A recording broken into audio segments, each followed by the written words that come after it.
Dear students, सुकृत classes से मैं विवेक sir आज आप सबों के बीच संधि को लेकर के उपस्थित हो रहा हूं। मैं आशा करता हूं कि आप सबों को संधि सीखने में, संधि विच्छेद करने में यह आज का वीडियो काफ़ी लाभकारी होगा। तो आइए हम सभी आज संधि के बारे में पढ़ेंगे। संधि दो वर्णों के मेल से, दो वर्णों के मेल से। वर्ण क्या होता है तो हम सभी जानते हैं कि वर्ण उस मूल ध्वनि को कहते हैं जिसके कोई खंड या टुकड़ा नहीं होते हैं, यानी कि बोले जाने वाली ध्वनि को जिसका और भी टुकड़ा नहीं किया जा सके उसे हम क्या बोलते हैं, वर्ण कहते हैं। तो वैसे दो वर्ण जिसका और टुकड़ा नहीं किया जा सकता है, दो वर्णों के मेल से होने वाले विकार को संधि कहते हैं। दो वर्णों के मेल से होने वाले विकार को संधि कहते हैं। अब देखिए, इसको हम थोड़ा विस्तार से जानेंगे। संधि विच्छेद हम लोग सीधे मिलता है बना लेते हैं, गलत सलत बना लेते हैं। आज हम लोग डीपली सीखेंगे संधि है क्या। तो संधि संस्कृत भाषा का शब्द है, दो शब्द या पद जब एक दूसरे के पास होते हैं, दो शब्द या पद जब एक दूसरे के बिल्कुल पास हो जाते हैं, नजदीक हो जाते हैं, तब उच्चारण की सुविधा के लिए, यानी बोलने की सुविधा के लिए, हम बोलने की सुविधा के लिए क्या करते हैं, पहले शब्द के अंतिम, पहला वाला शब्द का लास्ट वाला वर्ण अंतिम और दूसरे शब्द के पहले अक्षर, यानी कि पहला शब्द का अंतिम और दूसरा का पहला वाला अक्षर एक दूसरे से मिल जाते हैं। संधि में जब दो अक्षर या वर्ण मिलते हैं तब उनकी मिलावट से विकार उत्पन्न होता है। उनकी मिलावट से विकार का मतलब रूप परिवर्तन। विकार का मतलब क्या हुआ, इसका मतलब हुआ विकार का मतलब रूप परिवर्तन। ठीक है, मिलावट से क्या होता है, विकार। इसका मतलब हम समझेंगे रूप परिवर्तन। ठीक, रूप परिवर्तन मतलब होता है उसी वर्णों की या विकारजन्य मिलावट को हम क्या कहते हैं, संधि कहते हैं। यानी दो वर्ण मिलेगा तो एक नया वर्ण बनेगा। हम लोग देखेंगे कैसे दो वर्ण मिलकर के और मिलकर कैसे आ बन जाते हैं। ठीक है, तो इस तरह से हम लोग देखेंगे कैसे दो वर्ण मिलकर के एक नया वर्ण बनाते हैं, तो उसे ही क्या कहते हैं, संधि कहते हैं। इस विकार, इस मिलावट को समझकर वर्णों को अलग करते हुए पदों को अलग करना ही क्या कहलाता है, विच्छेद कहलाता है। अलग करना ही विच्छेद कहलाता है। तो आज हम लोग सीखे कि एक जगह जब दो वर्ण होंगे तो वह संधि कहलाएगा और अलग होगा तो क्या कहलाएगा, विच्छेद कहलाएगा। वर्णों के एक होने को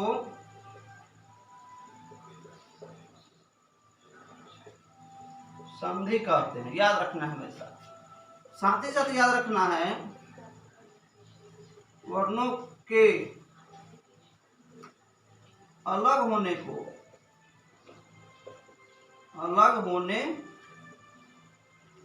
को विच्छेद कहते हैं। ये हमेशा याद रखना। जब एकजुट होगा संधि कहेंगे, अलग होगा विच्छेद कहेंगे। संधि के भेद। वर्णों के आधार पर संधि तीन प्रकार के होते हैं। कितने प्रकार के होते हैं, तीन प्रकार के। पहला स्वर संधि, दूसरा व्यंजन संधि और तीसरा विसर्ग संधि। तो ये तीन प्रकार हमेशा याद रखेंगे। संधि के प्रकार तीन, स्वर संधि, व्यंजन संधि, विसर्ग संधि। अब बारी बारी से हम इन सबों के बारे में पढ़ेंगे। यहाँ हम लोग देखेंगे संधि के भेद। संधि मतलब कितने प्रकार के होते हैं। तो संधि जो होते हैं वह तीन प्रकार के हम लोग देख चुके हैं। अब पहला हम देखें क्या, स्वर संधि। तो दो स्वरों के मेल से, दो स्वरों यानी कि दो स्वर वर्ण जब मिलते हैं, मेल से उत्पन्न विकार अथवा रूप परिवर्तन। वही बात हुआ, रूप विकार का मतलब ही होता है रूप परिवर्तन। उत्पन्न विकार अथवा रूप परिवर्तन को हम क्या कहते हैं, स्वर संधि कहते हैं। यानी कि दो स्वर वर्ण जब एक जगह मिलेगा तो दोनों स्वर वर्ण के जगह पर एक नया स्वर वर्ण बन जाएगा। ठीक है, तो उससे जो रूप परिवर्तन होता है उसी को हम बोलते हैं स्वर संधि। स्वर संधि के भेद। तो स्वर संधि के 5 भेद होते हैं। ठीक, याद रखना है संधि के 3 भेद, स्वर संधि, व्यंजन संधि, विसर्ग संधि। और स्वर संधि कितने भेद होते हैं, तो 5। पहला है दीर्घ स्वर संधि, दूसरा है गुण स्वर संधि, तीसरा है वृद्धि स्वर संधि, चौथा है यन स्वर संधि और पांचवा है अयादी स्वर संधि। तो ये 5 भेद आप याद रखेंगे। अब बारी बारी से हम इन पांचों के बारे में यहाँ पे पढ़ेंगे। दीर्घ स्वर संधि। स्वर संधि का पहला भेद क्या है? दीर्घ स्वर संधि। दो स्वर्ण स्वर यानी कि दो स्वर वर्ण जब एकजुट होंगे, स्वर मिलकर दीर्घ हो जाते हैं यानी कि बड़ा हो जाते हैं। ठीक है, जैसे यहाँ पर हम लोग देखेंगे अ और अ मिलकर क्या बन गया? आ बन गया। अ और आ मिलकर क्या बन गया? आ बन गया। यही हुआ, दीर्घ हो जाते हैं यानी कि मिलने के बाद क्या हो जाएगा? वह ह्रस्व स्वर और दीर्घ स्वर हम लोग पढ़े हैं ना, तो ह्रस्व स्वर मिलेगा दीर्घ के साथ, चाहे दीर्घ में मिलेगा, ह्रस्व मिलेगा। जैसे ही दो स्वर मिलते हैं तो वह दीर्घ हो जाते हैं, तो उसे वृद्धि स्वर संधि कहते हैं। क्या कहते हैं उसको? वृद्धि स्वर संधि।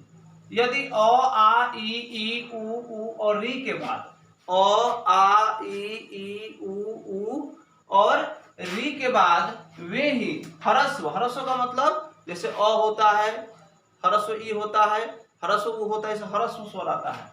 ह्रस्व या दीर्घ स्वर है। दीर्घ का मतलब आ, दीर्घ ई, उ, ये सब क्या होता है? ऐ, ये सब होता है दीर्घ स्वर। आए तो दोनों मिलकर क्रमशः आ, ई, उ और री बन जाते हैं। ठीक है, अब जैसे अ और अ मिलकर आ बन जाता है। अब इसका एक शब्द देखेंगे, अन। हम लोग जानते हैं कि अ एक ऐसा वर्ण है जो सभी वर्णों में विद्यमान है, हर वर्ण में विद्यमान है। कुछ ही बोले, प उसमें भी अ आ रहा है, क उसमें भी अ आ रहा है, न उसमें भी अ आ रहा है, य उसमें भी अ आ रहा है, च उसमें भी आ रहा है। यानी कि अ एक ऐसा स्वर वर्ण है जो सभी व्यंजन में विद्यमान है। ठीक है, तो अन्न। अब यहाँ पर देखिए, अन्न में न में अ है, अ का उच्चारण और अभाव। अब यहाँ भी देखिए, यहाँ भी अ है और यहाँ भी क्या है? अ है। तो अ और अ का मेल क्या हो जाएगा? आ हो जाएगा। अ और अ बराबर क्या हो जाएगा? आ हो जाएगा। यानी कि अन्न जोड़ अभाव क्या हो गया? यहाँ पर आकार की मात्रा हो गया, अन्नाभाव। क्या हो गया? अन्नाभाव। उसी प्रकार से अ और आ मिलकर के आ बन जाता है, जैसे शिव। अब शिव में क्या है? यहाँ पर अ की मात्रा है। ठीक है, और यहाँ आलय, तो अ और आ मिलकर क्या बन जाएगा? आ बन जाएगा। तो शिव जो आलय बराबर क्या हो जाएगा? शिवालय। उसी प्रकार से आ और अ मिलकर के भी आ ही होता है। जैसे विद्या जो अर्थी बराबर क्या हो जाएगा? विद्या। अब देखिए, यहाँ आ की मात्रा है ना, और यहाँ अर्थी अ की मात्रा है, तो आ और अ मिलकर आ ही रहता है। विद्या जो अर्थी बराबर क्या हो गया? विद्यार्थी। उसी प्रकार से आ और आ मिलकर के आ ही रहता है। जैसे महा, यहाँ देखिए आ की मात्रा है, और आशय, आशय भी क्या है? आ की मात्रा है। आ और आ मिलकर के आ ही रह जाता है, महाशय। ई और ई, ह्रस्व ई और ह्रस्व ई दोनों अगर छोटी ई रहे तो मिलकर क्या हो जाता है? दीर्घ ई बन जाता है। यानी गिरी, यहाँ देखिए हर्षिकार की मात्रा है। इंद्र, यहाँ भी क्या है? ह्रस्व ई है, तो गिरी जो इंद्र बराबर क्या हो जाएगा? गिरिंद्र। यहाँ देखिए दीर्घकार की मात्रा देख रहे हैं ना, इधर ह्रस्व ई है, यहाँ पे क्या बन गया? संधि में दीर्घ हो जाता है। उसी प्रकार से ह्रस्व ई दीर्घ ई में मिलेगा तो क्या हो जाएगा? दीर्घ ई हो जाएगा। यानी गिरी जोड़ ईस क्या हो गया? गिरीश। ह्रस्व ई और ह्रस्व उ मिलकर के दीर्घ उ बन गया। जैसे भानु, और भानु में क्या? हर्षुकार है। भानु जो उदय, उदय में उ क्या है? ह्रस्व उ है, तो ह्रस्व मिलकर दीर्घ बन गया, भानुदय। उसी प्रकार से री और री मिलकर के री ही रहता है, जैसे पितृ जो ऋण यानी पितृन इत्यादि। इस तरह से हम लोग दीर्घ संधि के बारे में जहां भी मिलेगा आसानी से इसके आधार पर बना सकते हैं। तो हम लोग स्वर संधि पढ़ रहे हैं। स्वर संधि में आज हम लोग वृद्धि संधि तक देखे, दीर्घ संधि तक देखे, और आगे हम लोग इसमें का और जो संधि है जैसे गुण संधि, यन संधि, वृद्धि संधि, अयादी संधि, इन सबों को हम लोग नेक्स्ट वीडियो में देखेंगे। तो आप लोग इसको देखें, प्रैक्टिस करें, फिर अगले वीडियो में हम लोग संधि के अगले नियम को लेकर के आप सबों के बीच उपस्थित होंगे। आज के लिए इतना ही, धन्यवाद।